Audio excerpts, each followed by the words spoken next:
Okay, so you've started your generator and the generator is running and it's not making any power. You've checked all your breakers, your fuses, all of those are good, your GFIs are good. It's still not putting out any power. 99% of the time, it's going to be the brushes.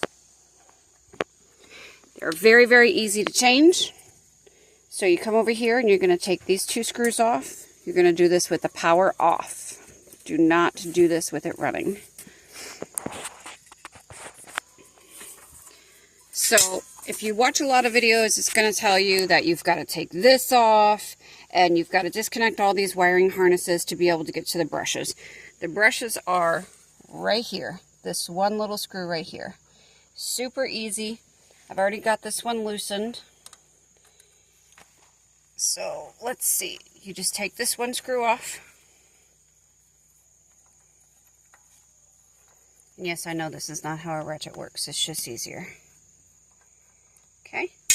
Now, you've got these wiring harnesses that are in the way. You just pull up on the brushes and you've got to kind of maneuver it out of here just a little bit and say, how do you know if the brushes are bad? Well, that's how.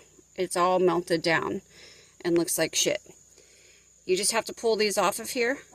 Don't grab them like this and pull it because you'll separate the wire. Sometimes they can be a little bit hard to grab, especially once they've heated up like that. So I just grab a pair of channel locks or needle nose, whatever you got, and just give them a tug off of there.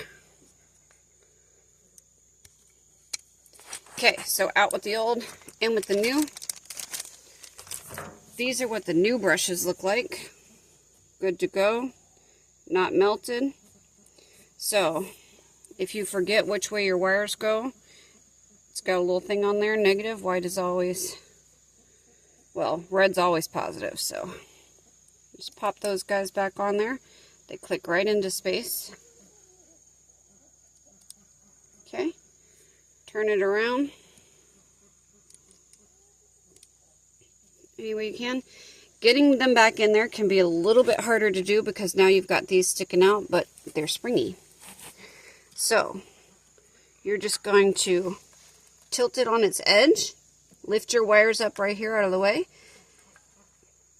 and pop them in like that. Now if you look, you have one screw hole here and a little nipple here. This nipple goes into this hole instead of a screw. So it just plants right back into place. You take your long screw, line it up. Sometimes you gotta stick your finger on top of it and kind of push those springs down a little bit. Let's get it threaded, which my fingers are retarded. Maybe. Get in the hole. There we go, it's catching now. Let's see. Now, a lot of the videos that are out there about how to change this tell you have to change this too. This is a little bit more expensive. I could tell you this is probably the 15th time I've changed the brushes on these. We run our generators about 20 hours out of the day. We alternate between two different generators. They have a ton of hours on them. And especially during the summertime under a heavy load when we're running an air conditioner, the brushes tend to burn out. So you don't want to over tighten this. You just want to give it a little snuggy wug. Push these kind of back down in there like that. This, you see this right here, this is weather stripping.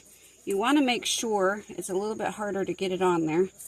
You want to make sure that you get it fed in there properly because you don't want the water, rainwater, getting down in there.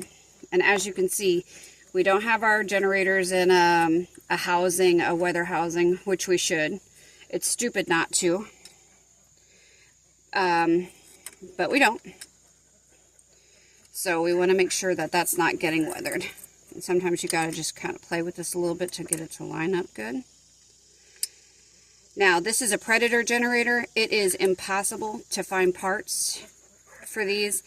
They'll tell you online that you can only go to Harbor Freight and tell them which generator you have, and it takes like 2 weeks to get it through the mail. The first time we did this, it actually took us 3.5 weeks, and we only had one generator back then, and we were without power.